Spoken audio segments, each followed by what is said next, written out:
before we close up, I don't know, is there any questions you have for me or anything else you want to say? Or how come you decided to come and live to this beautiful country? I that kept on my mind.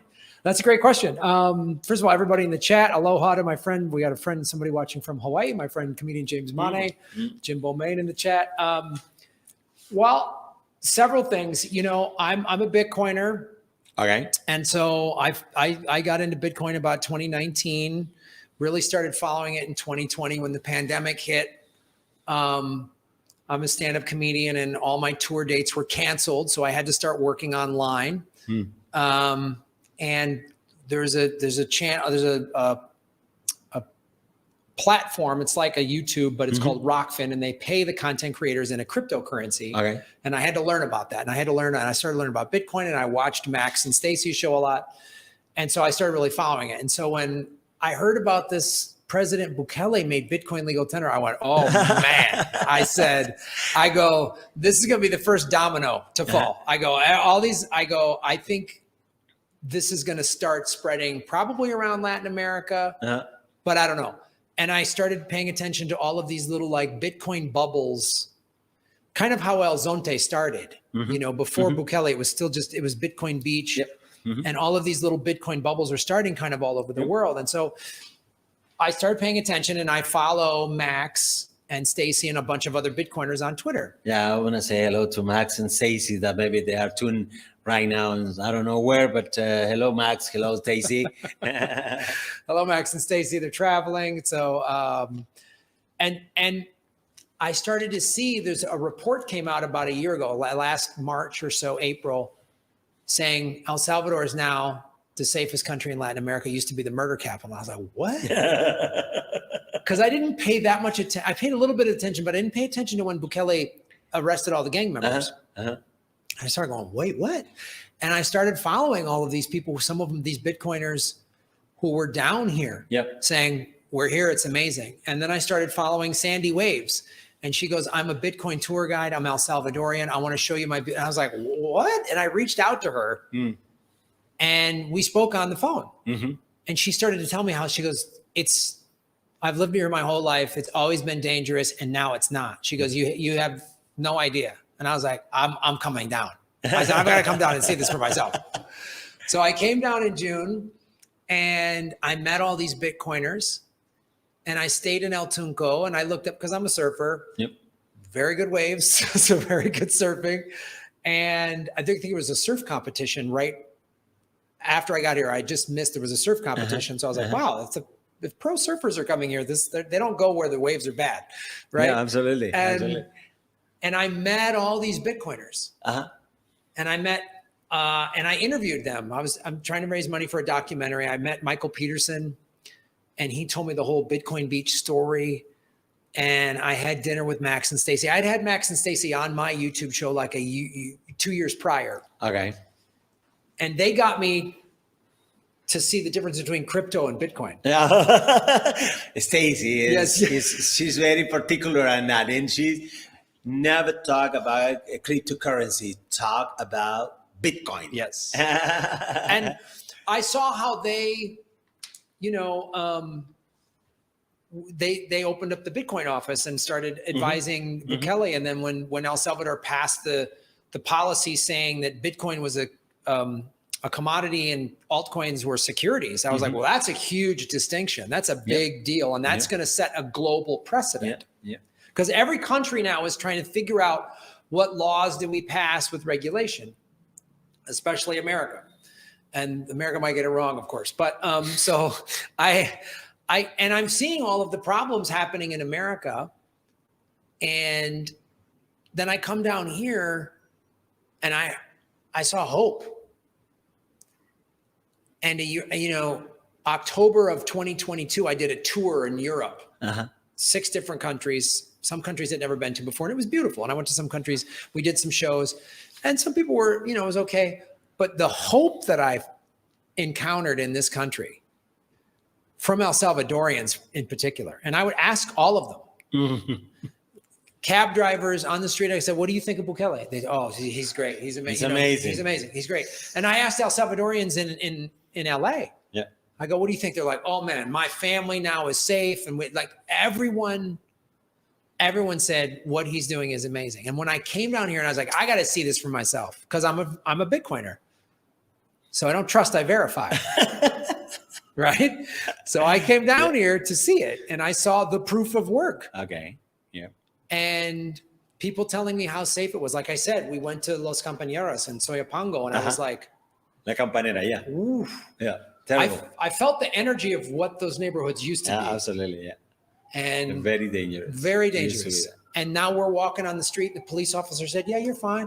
And I was like, yeah, you can see children's, playing all over the place. Yeah, these children came up and wanted to talk to us, and I was like, oh, hey, he had like an American baseball shirt. And my Spanish is getting better. I'm studying.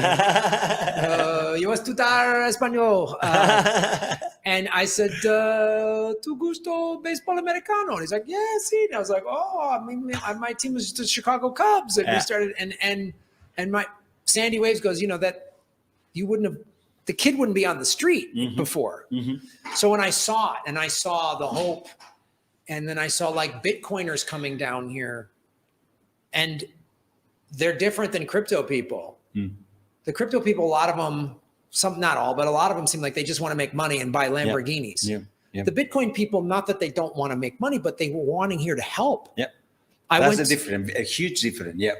You're right. Absolutely. And that's what drew me. I was like, I want to be a part of something good. I want to help in my little way to make the world a better place. And I saw Mi Premier Bitcoin. I saw what they were doing.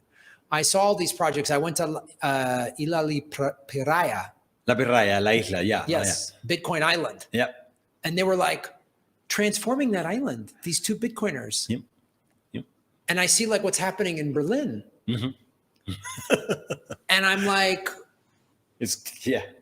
And then I came back in November for adopting Bitcoin, and I just saw like more roads were paved from June to November. Yeah. And I was like, I live in Los Angeles and it's getting worse. Well, not only Los Angeles, all over the country. All over America, it's getting worse. And I come here and it's getting better. And I see there's a lot of problems. You had 4 decades of war and violence and corruption. So you have a lot to overcome. But again, don't trust, verify. I saw in 4 months from June to November, I saw a huge difference. And I'm like, I want to be a part of this. How can I help? And you're here. And that's what all the Bitcoiners do. Everybody says, here's my area of expertise. How can I contribute? Yeah. And I was like, and Max was like, Graham, there's no comedians down here. There's no entertainers. There's no show business. There hasn't been show business here because it was, the crime and all that other stuff. So I said, well, I want to bring my area expertise, which is cool, making movies and TV shows. And I've made 3 documentary films. I have a TV series on Amazon and I want to help. And I'm a Bitcoiner and I like surfing and, I like pupusas. And so it's amazing. I mean, and I want to thank all the Bitcoiner communities for all the contribution that you guys are, giving to our country. I want to end up this participation with a very clear idea, and I think El Salvador will and can impact the world by examples, right? As the president himself has said, the example that if a nation decides to change its old and useless structures, it can. That's the way.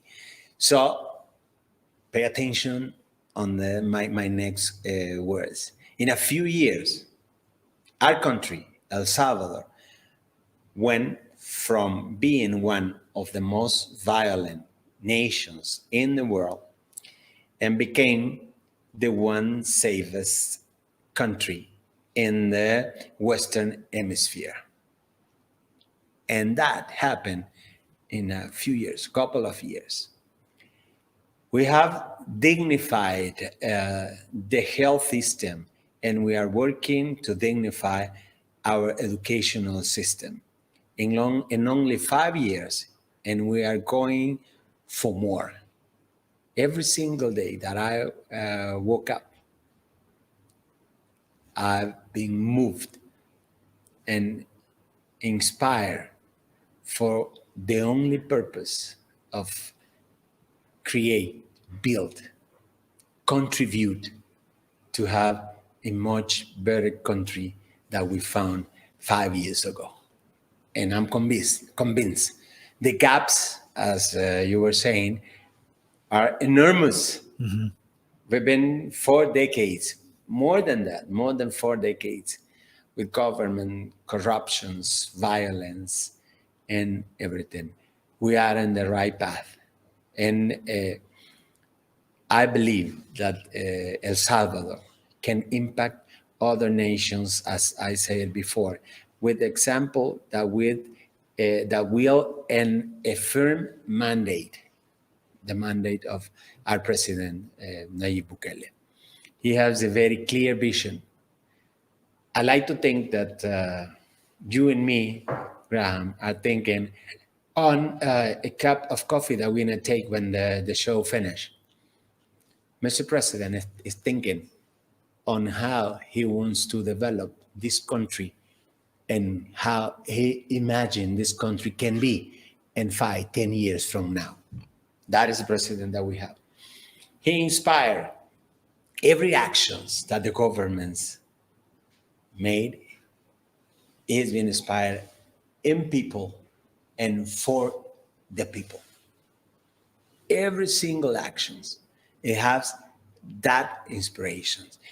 So, again, we are honored to be part of the story, to, put our contribution to a very wide and ambitious transformation of our country. So, we believe that we don't need to be influenced by external agendas and unfunded international prescriptions. We can achieve great things, and this is just beginning. So we have many things to go. So it was. Mr. Minister, I very much appreciate your time, and I think, I totally agree. As we wrap up here, I think this is what El Salvador is doing. Is it is setting an example for the world. I think this is a roadmap that other countries have to pay attention to now. They have to, especially with the 85% win, with the economy going better. People, you can't deny the fact. He paid back part of the loan to you can't deny that. And other countries are going to go, we have to do. I've traveled a little bit around Latin America and talked to people from other Latin American countries, and they all say, man, I wish we had a Bukele. They all say that. Mexico, Costa Rica, they all say it. We want Bukele. We have to clone Bukele in order to be our president. We want Bukele to be a Latin American president, and you can continue hearing all those phrases that validate the public policy that Bukele is implementing in El Salvador. Well, thank you so much for your time, and thank you for all the work that you're doing. And I'm honored to interview you. I'm honored to be asked to come down to this country and to be able to help in a place where people want it and are trying to make things better. And that's something that's really cool to be a part of. So.